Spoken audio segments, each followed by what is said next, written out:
What's up everyone, and thank you for stopping by the channel. Today's project is this Weedeater Brand string trimmer, and the problem is that I picked it off the curb for free and I don't know if it runs. Let's take a good look at it, find out what's wrong with it, and hopefully we can fix it. In this video, we try and repair this trimmer. However, it may not be the exact repair you need to make to yours. We'll explore other options later in the video. So I saw an ad for some free trimmers on Craigslist, and this is one of them. The only real great feature about this trimmer is that it's a straight shaft versus a curved one. I don't mind a curved shaft, but I find it less stressful on my shoulders and neck if I use a straight shaft. I know it's not an expensive trimmer, so I want to make sure I can repair it without spending too much money or time. The first thing I want to see is if the engine still has compression. The easiest way is to slowly pull on the rope and feel how much the engine is fighting back. Well, the engine isn't fighting back that much, so I'm not sure if there's enough compression for it to run. You can literally see how little compression there is. I can use one finger to hold down the trimmer while pulling the rope. If this engine wasn't worn out, I shouldn't be able to do this. I don't want to jump to any conclusions till I finish my troubleshooting though.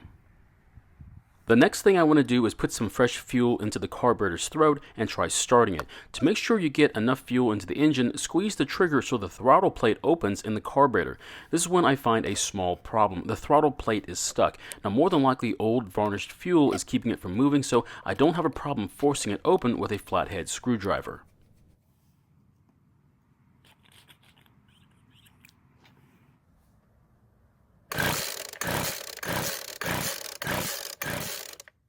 Unfortunately, it did not start, so now I wonder if it has spark. The easiest way for me to check the ignition system is to use a spark checker.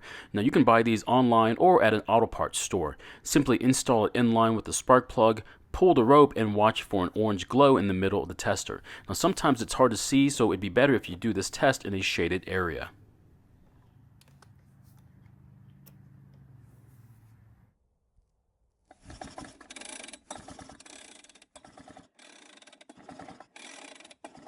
So there was an orange glow in the tester when pulling the rope, so I know we have spark.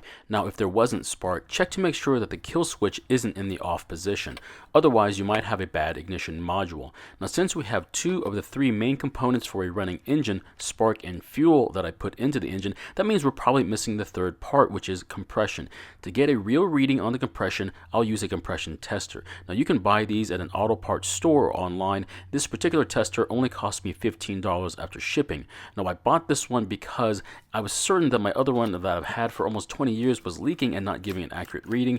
Now, a healthy engine would probably have a reading of 130 or 140 psi, so I hope to see a reading of at least 100 psi from this engine, and if not, this engine is just worn out. To use the tester, unscrew the adapter used for larger spark plugs and then screw it into the spark plug hole. Make sure you squeeze the trigger and then pull the rope several times or until the needle stops moving.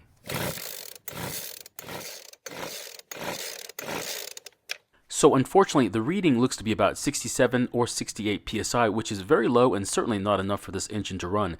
The only thing left to do is to remove the muffler and look at the piston ring and see what kind of wear it has. If it was ran on straight gas with no oil, then the damage would show up as severe gouging on the side of the piston and ring. But if there isn't any, then it means that the ring is just worn out and we might be able to save it by just replacing the ring.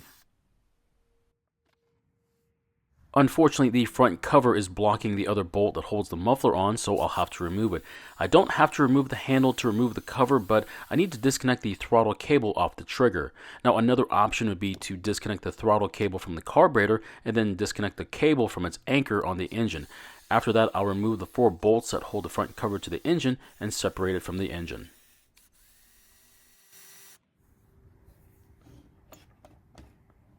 Now, before I can completely separate the cover from the engine, I have to disconnect the kill switch wires from the back of the switch. Now, after removing the front cover, we can now see the recoil assembly. If you're having a hard time getting your rope to retract or need to replace your rope, this would be the time to do it. However, this one is working just fine and the rope doesn't have any fraying on it, so we'll move on to the muffler.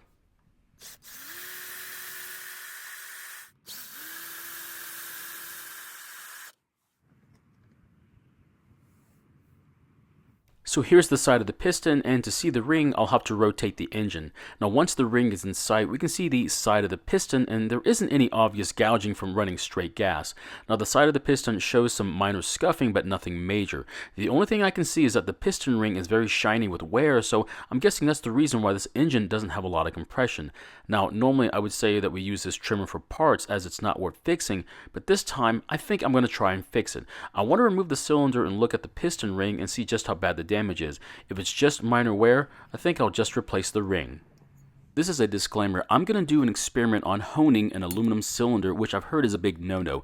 I know I'll probably get some negative comments about it, but I want to prove why honing an aluminum cylinder is very controversial. First, we'll see if the engine will even start after honing, and if it does run, just how long it will last with a bare aluminum cylinder bore. So here's the piston, and you can see the scuffing on the side, and it's really not that bad considering how worn out the ring is. Now it's time to get the ring off the piston and see how badly that's damaged. Now just be very careful when you take the ring off because it's pretty easy to break. So this is the ring, and as you can see, there's really nothing wrong with it. The only thing that's bad is the wear on the edge of the ring, which we saw through the exhaust port, so that's not a surprise. So I went ahead and ordered a new one online for $6. The other part that's a bit more concerning is the wear on the cylinder walls. Now it's not that bad. You cannot feel it with your fingernails, but it's definitely visible. I really don't want to install a new ring with the walls looking like this, so I think I want to use a cylinder hone to get a smoother surface. So this is the cylinder hone, and I bought it online as a kit of 2, and this is the larger one. Now it was only $23 shipped to my door, and I think that's a fair price, but I won't know till I use it. I should probably use the smaller one first, but I want to try the larger one. I'll start by spraying some lubricant on the cylinder and then on each stone. I'll then squeeze the arms and push it into the cylinder, set the tension, and then use my drill to spin it inside the cylinder. Another disclaimer, I'm doing something that's usually done on cylinders that have a steel sleeve. I just want to try it out and see if it even works and how long it might last. In reality, I should probably replace the cylinder instead. So here's what it looks like after using the hone. It's better and more unified, but I think I can see some of the visible scuffing still, so I think I want to do it again. This time I'll set the tension a bit higher and use it for a longer period.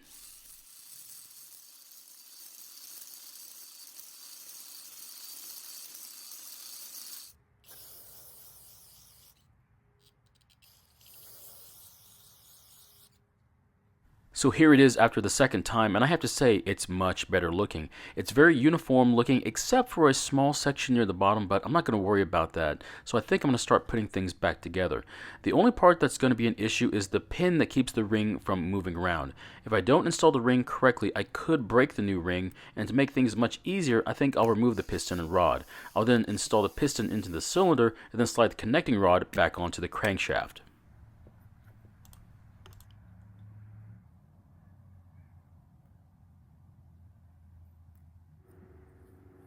Now I don't have a ring compressor this size, but it's small enough that I'll just use my fingers to squeeze the ring together so it slides into the cylinder. Now I didn't oil the cylinder after cleaning it with brake cleaner, so instead I'll just spray some lubricant around the piston before I push it all the way in.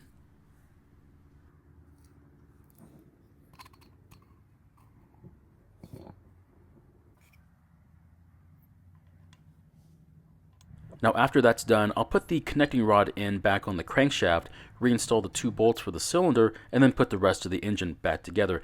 After I get the engine back together, I want to try and do another compression test. I know that the ring won't be broken in yet, but I want to get a reading before it's broken, and then another afterwards to see if there's a difference. Another reason why this engine might have low compression is that it wasn't due to normal wear, but to an improper oil to gas mixture. Now most engines are 40 parts gas to 1 part oil, while some others are 50 to 1. However, if you skimp out on the oil and say put half as much as you should, then your mixture might be 80 to 1 or even 100 to 1. That's not going to kill your engine the first time you use it, it just means it won't last as long as it should. And to make sure this doesn't happen, follow the mixing instructions on your oil, and if it's your first time mixing, have someone else check your measurements.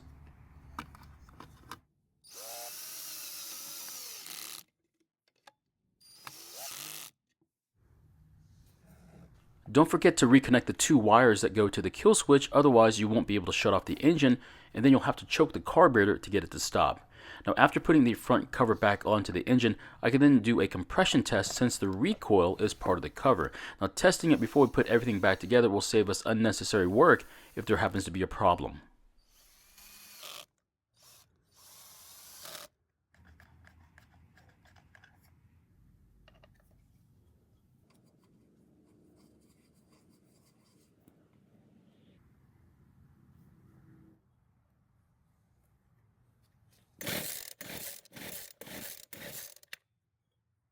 So the reading is about 115 psi, which is a lot more than the first reading we got of 68 psi. Now let's try that again and see if we get the same number.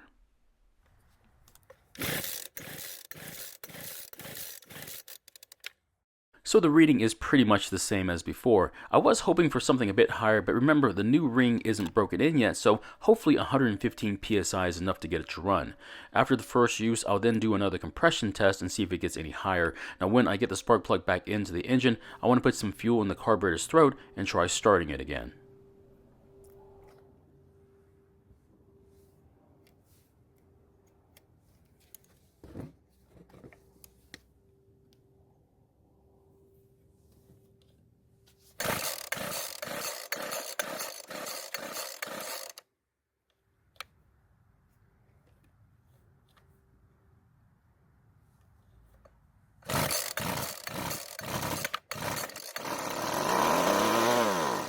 Surprisingly, it started and ran for a second, which is great news. I guess 115 psi is enough to get this engine to run again.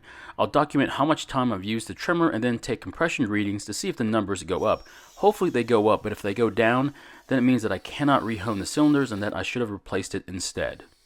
The next time you see this trimmer, I'll try to get it started by going through the carburetor and the fuel lines. Hopefully I can get it to run because it'll be the first straight shaft Weedeater brand trimmer I'll ever own. I also want to see how long I can keep this trimmer working because I want to see if cheap trimmers are really throwaway trimmers or if they can last just as long as the more expensive brands. So how much money did I spend and how much time did it take to get this trimmer to a working condition? Well, I spent $23 on the cylinder home, but I don't think I really needed to use it.